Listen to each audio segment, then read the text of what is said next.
newest episode of Keefer's Korner. I'm Jeremy Nygaard, joined by Coach Dan Keefer. This is week 5 of the 2022 high school football season. Coach, how are you doing today? Hey, having a good day. So, played Ellsworth on Friday. Ellsworth's been a very good team now for a number of years. They came out of the gate right away, scored a touchdown, and could have felt like the last couple of years where things get bad in a hurry. And just, we never really regroup. Instead, we take the ball back. 3 plays later, we're in the end zone. Okay. Those first couple of minutes, what was the feeling on the sideline for all those involved? Well, I think, number one, we were disappointed. It's different. It's a different year. Ellsworth's a different team. They're a very good team, but we were disappointed. We didn't go there to, hopefully stay close. We went there to win. That was our mindset. But the way we performed, we weren't going to beat very many teams the way we played Friday night. So I think Ellsworth is good, and they kind of punched us in the mouth a little bit. Right. And I felt like we did respond with a quick touchdown. But after that, they kind of kept pounding us. I didn't feel like we responded like we needed to. But when you also look and dissect like the film and you see what happened, it's not at all surprising. Give Ellsworth credit. They did a good job. They're well coached. They're tough. They're a good team. We knew that going in. We would not have beaten. I don't know if we could have beaten anybody on our schedule if we would have played like we played. We did not do our job. We were not fundamentally sound, and that's how you lose games. So hopefully we have a lot of stuff that we can improve on. So was there? I just rewatched the defensive side of the ball to do some stats today. It seemed like in the trenches, in the run game especially, we were getting pushed back. Oh, they moved us big time. Right. There was a lot of movement. The line of scrimmage was reformulated after every snap. Right. And that was absolutely the biggest factor in the game. And we're catching guys. They're falling forward. Yeah, we were not getting off the ball. We were not striking. You have to really. I mean, that's the biggest thing. They say the biggest thing in playing defensive line is ball get off, ball get off, ball get off. You got to get off the ball. When you get off, you got to go fast. You got to strike. Right. And we just did not do that. We lost that somewhere along the line. And then there were guys that were striking, but it's hard to explain not striking the right player, not striking and controlling the proper gap, and that cascades right down. And that's kind of what happened. So we're trying to recalibrate and get back to the fundamentals. Like the fundamentals we played with against GET in our first game were very, very. I mean, like our percentage of doing the right thing was very high. Against Ellsworth, that percentage was very, very low. So that's the deal. One of the things we talked about during, I believe it was the Somerset game, and more so the way that Somerset used to play, where they would do the same thing over and over and over and over and over, and really wait for someone to screw up their assignment defensively. Mm-hmm. And what I've talked about is, if you start to worry about if the guy next to you is going to do his job, then you start peeking over and you start doing his job, and that's where the gate's open. It's over. Did we have a lot of that happening on Friday? I don't know for sure if the kids were saying, well, hey, he's not doing this, so I got to do that, if that was in their head. Right. But certainly that's a characteristic of a defense that's going to be in big trouble. If you're looking out to do somebody else's job, it's all got to fit together. Right. And, hopefully we can do a better job, myself included, of conveying how this stuff's all got to fit together. So going back to quarter number 1, they score, they go for 2, we come down. How much did weather impact the decisions that you were making? We went for 2 right away. What was the thought behind going for 2? We've typically kicked an extra point team. Yeah, we've kicked. I guess I just thought like, hey, all right, they got the 2, so let's go ahead and get a 2. And if we're down by 1 or if we're down by 2, at that point in the game, we felt pretty good that we're going to score several points. Didn't think that was going to be, one of the only times we scored in the game. It's obviously scored 2 touchdowns. We expected to score more. So I guess, that was the basic thought. Okay. Going into the second quarter, they score their second touchdown of the game. We get the ball back before half. We're driving down the field. I think it was 4th and 16. Yeah, I think it was. Late I thought it was 4th and 14, but I actually had somebody tell me it was 4th and 17. Okay. What was the thought there? I believe we have a couple timeouts left. Ellsworth has a couple timeouts Yeah. left. We go for it. We're not successful. They come Right. back. They complete this long pass. They score with the second left. Right. The decision to go for that on fourth down. Well, I believe the amount of time left in the half, if I'm not mistaken, was like 47 seconds. Yeah, it was less than. And we were across the 50. I think I was on the Ellsworth 45. And, to be completely honest, we hadn't seen them throw with a ton of success. Right. And, I thought, hey, we have a chance that we could get one here. Right. Because I had confidence that we weren't going to give up a score. Now, in retrospect, if I could change that decision, knowing what was going to happen, I would have punted it. But I was confident that, that we would not yield a score there. I wasn't overly concerned at all, but clearly I should have been because they scored, and that's one that changed the game. Obviously the end of the half, them scoring with less than 2 seconds left in the half. We needed one more play. We didn't make it. Then we come out with the ball to start the third quarter, and we have a really good drive, and we stall out on the 4-yard line, and we turn it over on downs, and that was it. We just were unable to overcome it. We got down and scored obviously later, but we needed that one right there. Right. And I think we did play as a team. We played poorly. But I give Ellsworth credit; they're a good team. They're going to be at the end of the year when you look, they're going to be right up there near the top. So hopefully we can take care of our business, and maybe someone along the line can help us out there. But it was a real frustrating night, that's for sure. They seem to have a really good two-headed monster in the backfield, and then their quarterback, when he kept the ball, he ran. Yeah, he ran well. I would say that we probably missed more tackles against Ellsworth than we did in the scrimmage and in our first 2 games combined. I really think that would be true. We just had a lot of chances to tackle, and we didn't. We tackled high, and we just slipped off guys, and that's just not a good formula for winning football games. One of the things I've actually had this discussion with a parent about watching middle school kids tackle, and how it seems like it's so hard for these middle school kids to tackle. Mm-hmm. It becomes a habit to just kind of wrap and give up the lower half of your body, right? So how do you teach kids, the younger kids now that may be watching, like you wrap up, you keep your feet, you keep your feet going. Yeah, one of the cues that we use when we're teaching tackling is you drive for 5. Like you drive your feet, you keep running your feet. If you leave your feet, all you have is your arms and you're hanging on and hoping. Right. Okay. If you drive, the biggest, strongest muscles obviously in our body are legs and hips.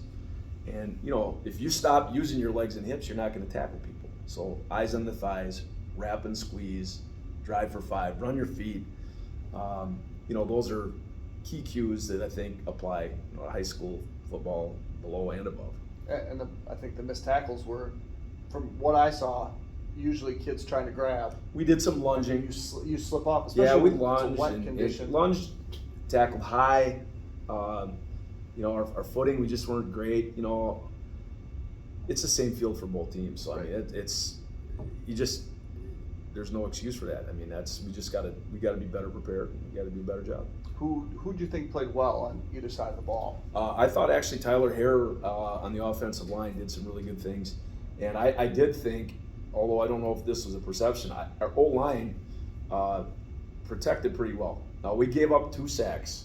Okay, one of them we definitely screwed up a protection, and that wasn't 100% on the offensive line. Some of the perimeter stuff wasn't great there. And then another one, we had a pretty good pocket, and if Mace would have seen and stepped up, he would have had a lot more time. Tried to escape along the outside, ran right into a guy, and they were 2 really big yardage losses. I know one was a 4th down too, and I think we lost like 17 yards. How about on the other side? You have guys that, when I was watching, I thought Davis Paulson made a lot of tackles that saved 6 points from going on the board. Not necessarily the tackles that you want to be making 17, 18, 19 yards down the field, but he made one on one sideline on one play to save a touchdown.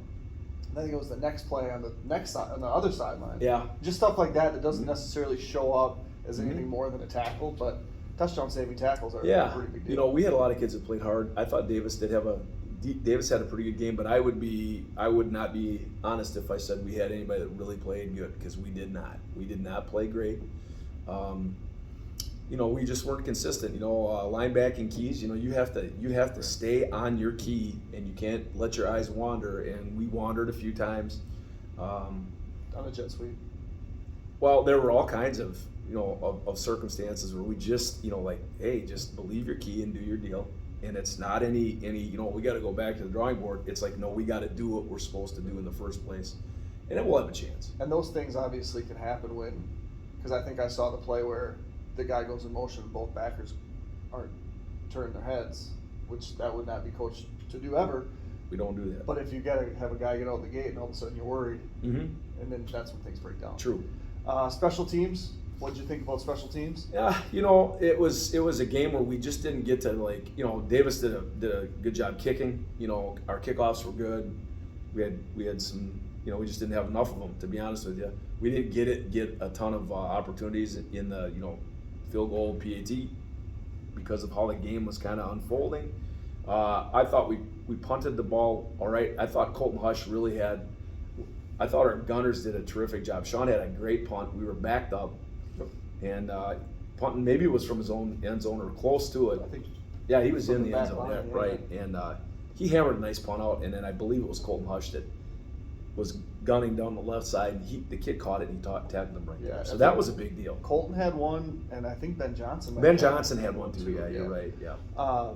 Okay, so moving on from Ellsworth and Friday night, we would have played Ellsworth JV freshman. Yeah. On Monday, how'd that go? The freshman looked good again and won 16-6. Okay. The JV lost 30-6. I would characterize that game as much more competitive than the score. We gave up, a few long passes where, you got to have all 11. It's an 11-on-11 game, and it's hard to watch if you have a missed coverage or something like that, and the kid scores an easy touchdown. We gave up a couple kind of like that probably were a little, excuse me, a little bit too easy. But I thought the kids played hard, and you certainly see them getting better. It's a little, again, the score is not always completely indicative, but yeah, we could have played better, I thought, also on Monday at the gym. Anyone stick out having good nights? There was Trevor Murdoch, a freshman, who is a big, strong. He's probably 6 feet, 220 pounds, and he was, from what I could see, I didn't see the whole freshman game, but I know he ended the game with 2 sacks, consecutive sacks from the nose guard position. We've had him practice up with the older kids a little bit too, and he has just a really, really, really bright future. And there were other kids. I thought Tatum Haldorf ran the ball hard, particularly in the second half. Had some nice runs at the JV level. We had guys that were making some plays. We just didn't make enough of them, and had opportunities. Graydon Monacan had a real nice throw to Evan Clausen, to score a touchdown, and we moved the ball, but we didn't finish it. So now looking ahead to Friday night, Mm-hmm. homecoming. So we got all the hoopla going on, and your hometown coming to your new hometown. Yeah. So how does this all? I mean, a very good Rice Lake team. Yeah. Your alma mater, homecoming. There's a lot of stuff going on this week. A lot of stuff going on. Yeah. And there's a game to play. So what are we doing Friday? Well, Rice Lake is obviously a very good team. Rice Lake would be the favorite coming into the conference. Being a runner-up in Division III, second place in the state last year, and they bring back a lot of nice pieces. They probably aren't the same team as they were last year, but they're still very good. Being from Rice Lake, I'm familiar with many of the people that are going to be playing. I'm familiar with the staff, obviously, although that's changed, several times since I've left. Coach Dan Hill does a terrific job up there. I respect the job that he's done. But I also do, I'm up there quite a lot in the summer, and I hear little bits and pieces, and I certainly think that Rice Lake is coming into the middle border with the thought that they're just going to completely snowplow this league, and they're kind of almost offended that they have to do this. So, we're going to see if we can make it a little more difficult for them and give them some resistance in this league. And I know our guys will be ready to go. And I know that this will probably be the best team that we've played so far. We play well. I feel very, very, very good about our chances. Our kids we gotta play well, right? There's no doubt about that. And we got to take care of the ball. But it's a simple game. You got to do your thing, right, and you got to enjoy the process. It's not life and death. We're gonna play as hard as we can play. When the game's done, I want them to know that they played a team that was a pretty darn good football team.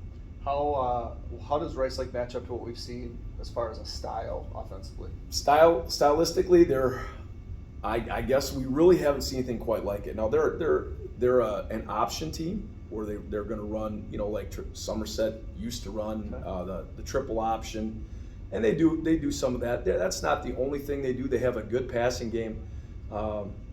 The Nelson kid's their quarterback, and he throws the ball very well. And they have a really, really nice receiver. They got a couple of kids at receiver that are pretty talented.